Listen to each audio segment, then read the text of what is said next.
রাজ্যসভা নির্বাচনের দিন ঘোষণা করলো এবার নির্বাচন কমিশন। রাজ্যসভা নির্বাচনের দিন ঘোষণা করলো নির্বাচন কমিশন।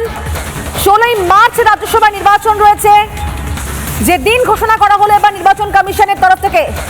রাজ্যসভায় কিন্তু বাংলার জন্য 5টি আসন বরাদ্দ থাকে এবং সেখানে এবার দিন তো ঘোষণা করা হলো, কারা সেখানে জায়গা পান সেটাই এখন দেখার। 16ই মার্চ রাজ্যসভা নির্বাচন, দিন ঘোষণা করলো নির্বাচন কমিশন। রাজ্যসভা নির্বাচনের দিন ঘোষণা করলো নির্বাচন কমিশন এবং যে দিন জানা যাচ্ছে 16ই মার্চ রাজ্যসভা নির্বাচন রয়েছে। সেক্ষেত্রে মনোনয়ন জমা দেওয়ার শেষ তারিখ হচ্ছে 5ই মার্চ এবং স্ক্রুটিনি হবে 6 মার্চ। অন্যদিকে মনোনয়ন প্রত্যাহারের শেষ তারিখ হচ্ছে 9 মার্চ। রাজ্যসভায় বাংলার জন্য 5টি আসন বরাদ্দ। রাজ্যসভা নির্বাচনের এবার দিন ঘোষণা করা হলো নির্বাচন কমিশনের তরফ থেকে।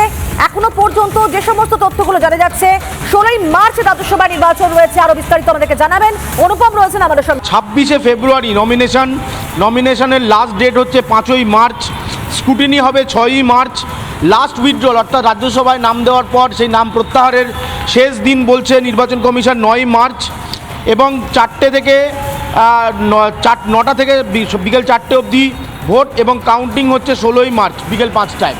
এবার তোমায় জানিয়ে রাখি যে রাজ্যসভায় পশ্চিমবঙ্গের 5টা আসনের মধ্যে যেটা আমরা খবর পাচ্ছি যে একটি আসনে তৃণমূল কংগ্রেস তারা পরিবর্তন আসছে, তাকে রাজ্যসভায় না নিয়ে এসে বিধানসভায় নির্বাচনে লড়ানো হতে পারে, এমনটা কিন্তু জানা যাচ্ছে।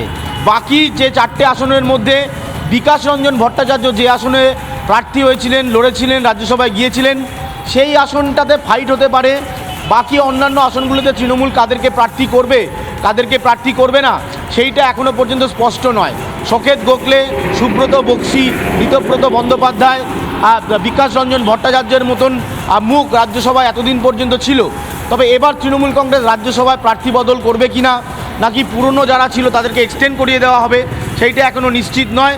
তবে তৃণমূলের যে প্রার্থী ছিল রাজ্যসভায় তাদের মধ্যে একজনকে সম্ভবত, যেটা আমরা খবর পাচ্ছি, একজনকে রাজ্যসভায় নয় এবার বিধানসভায় নির্বাচনে লড়ানো হতে পারে বলে আপাতত সূত্র দাবি করছে।